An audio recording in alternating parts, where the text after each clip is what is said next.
এই লেকচারে আমরা ডেটা কমিউনিকেশনস অ্যান্ড নেটওয়ার্কিং বইয়ের চ্যাপ্টার 1টা শেষ করব আর কি। তো চ্যাপ্টার 1টা হলো ডেটা কমিউনিকেশনস অ্যান্ড নেটওয়ার্কিং এর ইন্ট্রোডাকশন, একদম বেসিক জিনিসগুলো। তো ডেটা কমিউনিকেশন বলতে বোঝায় যে যে কোনো দুইটা এন্টিটির মধ্যে আমার একটা ইনফরমেশনের ট্রান্সফার।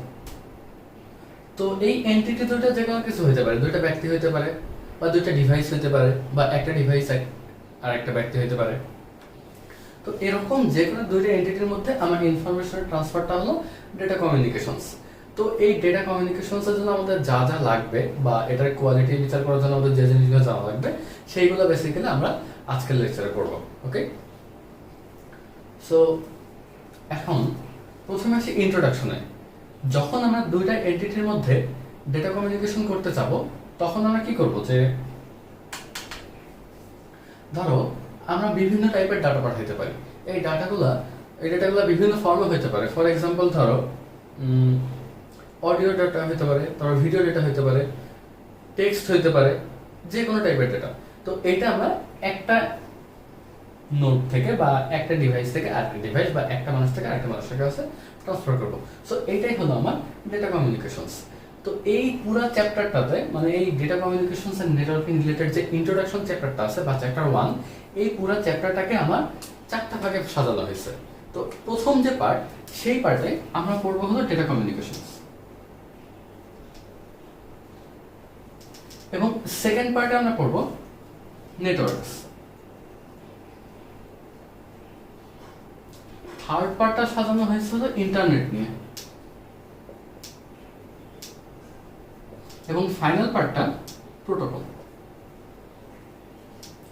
এই পুরো 4টা জিনিস মিলিয়ে আমাদের হলো এই ইন্ট্রোডাকশন চ্যাপ্টার। এই ইন্ট্রোডাকশন চ্যাপ্টারে এই 4টা জিনিস নিয়ে তোমাদের খুব বেসিক একটা আইডিয়া দেওয়া হবে, ইন ডেপথ না, খুব বেসিক।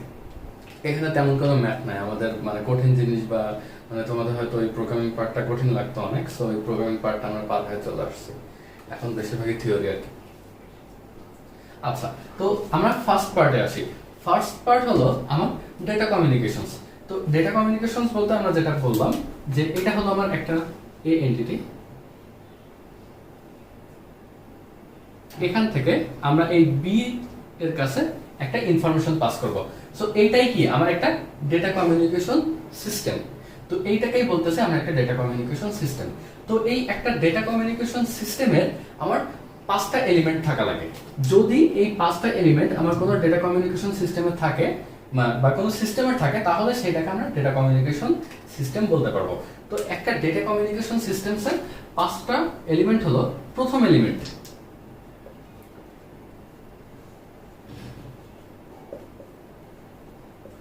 মেসেজ বা ডেটা, সেকেন্ড এলিমেন্ট হলো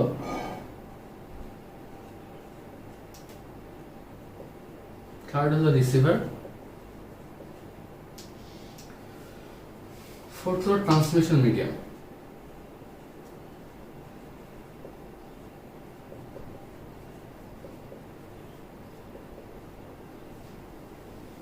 এবং ফিফথ হলো, এখন এই 5টা জিনিস কোনটা কি সেটা আমরা দেখবো। এর আগে একটা জিনিস জেনে নাও যে ডেটা কমিউনিকেশন আমার 2 টাইপের হতে পারে।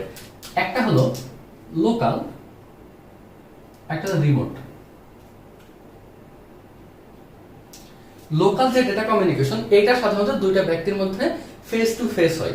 আর রিমোট কমিউনিকেশনটা হলো যে আমার ডিভাইস দুইটা বা ব্যক্তি দুইটা একটু দূরে থাকে। তো এটা হলো রিমোট কমিউনিকেশন। রিমোট কমিউনিকেশনসকে আবার টেলিকমিউনিকেশনসও বলে। তো আমাদের যে মানে আমরা যে বিষয়গুলো নিয়ে আলোচনা করব সেইগুলো বেসিক্যালি এই টেলিকমিউনিকেশনস বা রিমোট কমিউনিকেশনস এর অন্তর্ভুক্ত। তো আমার একটা ডেটা কমিউনিকেশন সিস্টেমের সবচেয়ে ইম্পর্টেন্ট যে জিনিসটা, সেটা হলো আমার মেসেজ বা ডেটা। তো আমি যখন এ এর কাছ থেকে বি তে কোনো ইনফরমেশন পাঠাবো বা একটা ডেটা কমিউনিকেশন সিস্টেম আমার চালু হওয়ার জন্য অবশ্যই একটা মেসেজ পাঠানো দরকার বা ডেটা পাঠানো দরকার, না হলে আমি কি পাঠাবো আসলে? তো এই পুরো সিস্টেমটাই আসলে ভেঙে পড়বে। তো গেল আমরা মেসেজ বা ডাটা, এটা কি টাইপ হতে পারে? অডিও হতে পারে, ভিডিও হতে পারে, টেক্সট হতে পারে, নাম্বার হতে পারে, যে কোনো টাইপ ডেটা হতে পারে। আচ্ছা, এরপরে যেটা আমার লাগবে সেটা হলো সেন্ডার, যে আমার ডেটাটা সেন্ড করবে, এবং রিসিভার, যে আমার ডেটাটা রিসিভ করবে। এখন এই ডাটাটা আমার যাওয়ার জন্য অবশ্যই একটা ট্রান্সমিশন মিডিয়াম হইতে পারে, একটা ট্রান্সমিশন মিডিয়াম লাগবেই। ট্রান্সমিশন মিডিয়াম আবার 2 টাইপের হইতে পারে। ধরো ওয়্যার্ড হইতে পারে অথবা ওয়্যারলেস হতে পারে। ওয়্যার ট্রান্সমিশন মিডিয়ামের মধ্যে আবার অনেকগুলো ভাগ আছে, যেমন ধরো কোএক্সিয়াল কেবল আছে, টুইস্টেড পেয়ার কেবল আছে, তারপর ফাইবার অপটিক্স আছে। তো এইগুলো সব বেসিক্যালি ওয়্যার্ড কমিউনিকেশনের বা ওয়্যার্ড ট্রান্সমিশন মিডিয়ামের এক্সাম্পল। এরপরে আসতেছে হলো আমার wireless transmission medium. Wireless transmission মিডিয়ামে আমরা রেডিও ওয়েভের মাধ্যমে এক জায়গা থেকে আরেক জায়গায় ডেটা পাস করি। ওকে, তো এই গেল হলো ট্রান্সমিশন মিডিয়াম, যার মধ্যে দিয়ে আমার ডেটাটা পাস হবে। ওকে, আচ্ছা, এবার ফাইনাল যে জিনিসটা এবং সবচেয়ে মানে এই জিনিসটার প্রবলেম তোমরা আগে পড়ো নাই, সেটা হলো আমার প্রোটোকল। যখন আমার এই দুইটা এন্টিটি এ আর বি দুইজনের মধ্যে একটা ডিসিশন আসবে যে আমরা নিজেদের মধ্যে ডাটা পাস করব, তখন এদের মধ্যে কিছু সেট অফ রুলস থাকা লাগবে। এই সেট অফ রুলস গুলা কেমন, যে এমন সেট অফ রুলস যেগুলা এই এও মেনে চলবে এবং বিও মেনে চলবে, এই সেট অফ রুলস কে বলা হচ্ছে প্রোটোকল। আমরা যদি একটু উদাহরণ দিয়ে বোঝাই, ব্যাপারটা এরকম যে ধরো এ একটা ডিভাইস আর বি একটা ডিভাইস, তো এদের মধ্যে যদি ডেটা ট্রান্সমিশন হয়, তো আমি মনে করো এই মাঝখানে দাঁড়ায়, মানে আমি মনে করো খারাপ লোক, আমি মাঝখানে দাঁড়ায় এই এদের মানে কি ডাটা পাস করতেছে সেটা আমি দেখবো। তো এইটা প্রিভেন্ট করার জন্য এ কি করতে পারে, এর ডাটাটা, মনে করো এর ডাটা হলো ডি, এই ডাটাটা পাঠানোর আগে এর চারদিকে এটাকে এনক্রিপ্ট করে দিল। তো এই ডাটাটা এনক্রিপ্টেড ফরম্যাটে পাঠালো, যাতে আমার এই লাইনের মধ্যে কেউ যদি মানে বসে থেকে ডাটাটা দেখার চেষ্টা করে, সে যাতে না বোঝে যে কি টাইপ ডাটা আছে। তো এখন দেখো, এ যেহেতু ডাটাটা আমার এনক্রিপ্টেড করে পাঠাচ্ছে, তাহলে বি ডিভাইস যখন ডাটাটা রিসিভ করবে, তার তো অবশ্যই জানা লাগবে যে হলো আচ্ছা আমার ডাটাটা এনক্রিপ্ট করা আছে, এই ডাটাটা বোঝার জন্য আমাকে ফার্স্টে ডিক্রিপ্ট করা লাগবে। আবার ধরো এ ডিভাইসটা এমন একটা অ্যালগরিদম দিয়ে ডাটা এনক্রিপ্ট করলো যেটা ডিক্রিপ্ট করার পাওয়ার বা অ্যাবিলিটি বি এর নাই, তখন কি এই ডাটাটা বি এর কাছে ইউজলেস হয়ে যাবে না? তো তার মানে এই ট্রান্সমিশন শুরু হওয়ার আগেই দুইটা ডিভাইসকে অবশ্যই একটা কমন গ্রাউন্ডে আসা লাগবে যে আচ্ছা আমি এইভাবে এনক্রিপ্ট করে ডাটাটা পাঠাবো এবং এভাবে ডিক্রিপ্ট করে নেবা তুমি, এরকম কিছু সেট অফ রুলস থাকা লাগবে। আবার ধরো এ হলো অনেক পাওয়ারফুল একটা ডিভাইস, বি অতটা পাওয়ারফুল ডিভাইস না, সো এ দেখা যাচ্ছে অনেক বেশি স্পিডে ডেটা ট্রান্সমিট করতে পারে, কিন্তু বি এর আসলে অত অ্যাবিলিটি নাই অত বেশি স্পিডে ডাটা রিসিভ করার। তো তাহলে কি হবে, তাহলে তো আমার ডেটা কমিউনিকেশন সাকসেসফুল হবে না। তো এই জন্য ট্রান্সমিশন স্টার্ট করার আগে ওদেরকে আরো মানে কিছু রুল সেট করা লাগবে যে আচ্ছা মানে আমরা তাহলে এই স্পিডে পুরা ট্রান্সমিশনটা চালাবো। তো এইরকম মানে ট্রান্সমিশন স্টার্ট করার আগে এরা মনে করো আরো বিভিন্ন কিছু রুল সেট করে নিল নিজেদের মধ্যে, এই জিনিসটাকে বলা হচ্ছে প্রোটোকল। তাহলে আবার বলি, আমাদের একটা ডেটা কমিউনিকেশন সিস্টেমের পাঁচটা এলিমেন্ট, প্রথম হলো মেসেজ বা ডেটা, তারপর সেন্ডার, তারপর রিসিভার, ট্রান্সমিশন মিডিয়াম এবং প্রোটোকল। এই পাঁচটা এলিমেন্ট থাকলে সেই সিস্টেমকে আমরা ডেটা কমিউনিকেশন সিস্টেম বলবো। ওকে, তাহলে এগুলো হলো আমার component of data communication system. এবার আসি, একটা ডেটা কমিউনিকেশন সিস্টেমের ইফেক্টিভনেস আমার চারটা জিনিসের উপর ডিপেন্ড করে। একটা ডেটা কমিউনিকেশন সিস্টেমের ইফেক্টিভনেস বা এই সিস্টেমটা কতটা ভালো বা কতটা ইফেক্টিভ বা কোয়ালিটি কেমন, এটা আমার চারটা জিনিসের উপরে ডিপেন্ড করে। এবং এর প্রথম জিনিসটা হলো, আচ্ছা আমরা এখন করতেছি ডেটা কমিউনিকেশন সিস্টেমের ইফেক্টিভনেস। এর প্রথম জিনিস হলো ডেলিভারি, এরপর হলো অ্যাকুরেসি, ওকে, তারপর হলো টাইমলিনেস, এবং ফাইনাল যে মেট্রিকটা আছে যেটা দিয়ে আমার effectiveness of data communication measure করা হয় সেটা হলো জিটার। এবার প্রথম জিনিসটায় আসি, প্রথম আমার মেট্রিকটা হলো ডেলিভারি। আবার আগের এক্সাম্পলে ফিরে যাই, যে ধরো আমি এ থেকে বি তে কোনো ডেটা ট্রান্সমিট করতে চাই, অবশ্যই আমাকে এনশিওর করা লাগবে যে আমার এই এ যে ডাটাটা ট্রান্সমিট করতেছে এই ডেটাটা অবশ্যই যাতে আমার বি এর কাছে পৌঁছায়, কারণ বি হলো আমার ইন্টেন্ডেড ইউজার, অন্য কোনো ইউজারের কাছে যাতে এটা না পৌঁছায়। এটা খুবই বেসিক, খুবই সোজা বোঝা যে আমার ডেটা কমিউনিকেশন সিস্টেমের অবশ্যই এই ইন্টিগ্রিটিটা থাকা লাগবে যে এ মানে যে আমার ইন্টেন্ডেড ইউজার সে বাদে অন্য কেউ যাতে আমার ডেটাটা রিসিভ করতে না পারে। ওকে, এটা গেল হলো আমার ডেলিভারি। এবার আসি অ্যাকুরেসি, আমি ডেটাটা যেভাবে ট্রান্সমিট করতেছি এই মিডিয়ামের মধ্যে কোনোভাবেই যেন আমার ডেটাটা অল্টার না হয়, তাহলে আমার ডেটাটা কি ইউজলেস হয়ে যাবে। ওকে, আচ্ছা এবার আসি টাইমলিনেস। টাইমলিনেস জিনিসটা হলো আমার ডেটা কমিউনিকেশনটা অবশ্যই একটা টাইমলি ম্যানারে হওয়া লাগবে। আমাদের জুম ক্লাসের কথা চিন্তা করো, ধরো তোমাদের অনেকের অডিও ল্যাগ হয় না? অডিও ল্যাগ জিনিসটা কি, যে জুম ক্লাসে আমি যখন তোমাদের ক্লাস নেই তখন আমি কি করি, জুম মিটিং আমি যখন তোমাদের ক্লাস নেই তখন আমি যেটা করি যে একই সাথে ভিডিও ডাটা এবং অডিও ডাটা দুইটাই ট্রান্সমিট করি। ভিডিও এবং অডিও দুই টাইপের ডেটা আমরা একই সাথে ট্রান্সমিট করি। এখন দেখো তোমার কাছে যদি ভিডিও ডেটাটা আগে পৌঁছায় এবং অডিও ডেটাটা মানে অনেক খানিকটা যদি পরে পৌঁছায়, তাহলে কি সমস্যাটা হবে তোমরা ভালো মতো বুঝতে পারবে না। তার মানে কি আমার ডেটাটা ইউজলেস হয়ে গেল। তো টাইমলিনেস জিনিসটা হলো আমার ডাটাটা যখন দরকার তারপরে যদি পৌঁছাই বা তার যদি অনেক আগে পৌঁছাই, তাহলে আসলে আমার ডেটাটা ইউজলেস। ওকে, তো এটা হলো আমার টাইমলিনেস। এবার আসে জিটার। জিটার দিয়ে বোঝাই যে আমার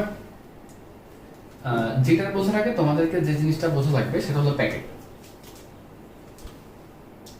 ডেটা প্যাকেট। ডেটা প্যাকেটের মানে আমরা কোনো ফর্মাল ডেফিনেশনে যাচ্ছি না, একদম মানে বাচ্চাদেরকে বোঝায় এরকম একটা ডেফিনেশন বলতেছে আর কি। ডেটা প্যাকেটটা হলো যে ধরো আমরা একটা বড় ডেটা যখন পাঠাবো বা যে কোনো টাইপের ডেটা, আমরা পুরো ডাটাটা একবারে কন্টিনিউয়াসলি পাঠাই না।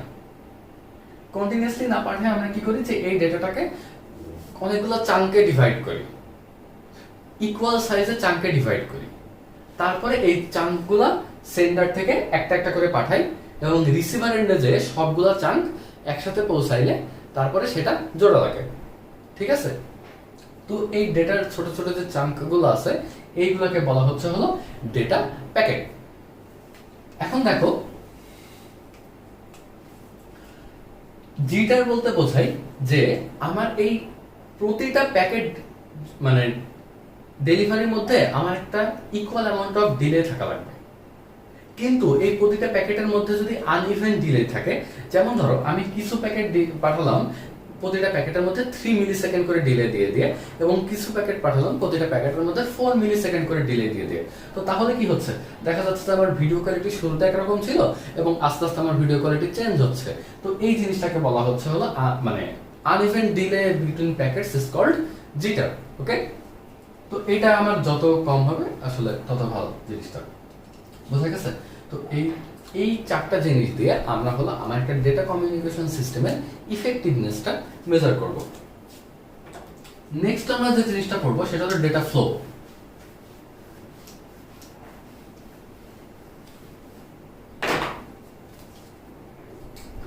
তো এ আর বি পয়েন্ট নিজেদের মধ্যে কমিউনিকেট করতেছে, এ আর বি পয়েন্ট নিজেদের মধ্যে কমিউনিকেট করতেছে। এই কমিউনিকেশনটা তিন টাইপের হতে পারে। এক নাম্বার হলো সিমপ্লেক্স, দুই number half duplex,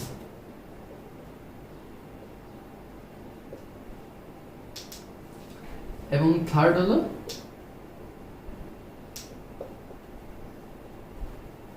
full duplex. তো সিমপ্লেক্স ডেটা ফ্লো যেটা, সেটা হলো যে কোনো একদিকে ডেটা ফ্লো হবে, হয় আমার এ থেকে বি তে ডেটা ট্রান্সমিট হতে পারবে কিন্তু বি থেকে এ তে পারবে না, অথবা আমার এ থেকে বি তে পারবে না কিন্তু বি থেকে এ তে পারবে। সো আমার একটা ট্রান্সমিশন মিডিয়ামে যদি কেবলমাত্র একদিকে ডেটা ফ্লো হইতে পারে সেটাকে বলা হচ্ছে হলো সিমপ্লেক্স। ওকে, সিমপ্লেক্সের একটা এক্সাম্পল হলো আমাদের সিপিইউ, মানে আমাদের যে সিপিইউটা থাকে কম্পিউটারে, সেই সিপিইউ আর মনিটর, এই দুইটার মধ্যে যে ডেটা ফ্লোটা সেটা বেসিক্যালি সিমপ্লেক্স ডেটা ফ্লো। কারণ আমাদের সিপিইউ মনিটরের কাছে ডাটা পাঠায় কিন্তু মনিটর কিন্তু কোনো ডাটা সিপিইউ এর কাছে পাঠায় না। ওকে, আচ্ছা, এবার আরেকটা জিনিস আছে সেটা হলো হাফ ডুপ্লেক্স। হাফ ডুপ্লেক্সের জিনিসটা হলো হাফ ডুপ্লেক্সের ক্ষেত্রে এ থেকে বি তেও ডেটা ট্রান্সমিট হইতে পারবে, আবার এ থেকে বি তেও ডেটা ট্রান্সমিট হইতে পারবে, আবার বি থেকে এ তেও ডেটা ট্রান্সমিট হইতে পারবে। কিন্তু একটা কনস্ট্যান্ট আছে, সেটা হলো এট দ্য সেম টাইম দুই দিকে ডেটা ট্রান্সমিট হইতে পারবে না। এ থেকে বি তে ডেটা ট্রান্সমিট হইতে পারবে কিন্তু বি থেকে এ তে পারবে না। এট দ্য সেম টাইম দুই দিকে ডেটা ট্রান্সমিট হইতে পারবে না। মনে করো প্রথম সেকেন্ডে যদি এ থেকে বি তে তুমি ডেটা ট্রান্সমিট করো, পরের সেকেন্ডে কিন্তু তুমি চাইলেই বি থেকে এ তে ডেটা ট্রান্সমিট করতে পারবে কিন্তু এট দ্য সেম টাইম পারবে না। আর ফুল ডুপ্লেক্স হলো কোনো রেস্ট্রিকশন ছাড়া তুমি এ থেকে বি তেও ডেটা ট্রান্সমিট করতে পারবা, আবার at the same time B থেকে এ তেও ডেটা ট্রান্সমিট করতে পারবা। ওকে, এই গেল আমাদের এই চ্যাপ্টারের 4টা পার্টের প্রথম পার্ট, এবং যে পার্টটা হলো আমার ডেটা কমিউনিকেশনস পার্ট। এর পরের পার্টে আমরা পড়বো নেটওয়ার্কস।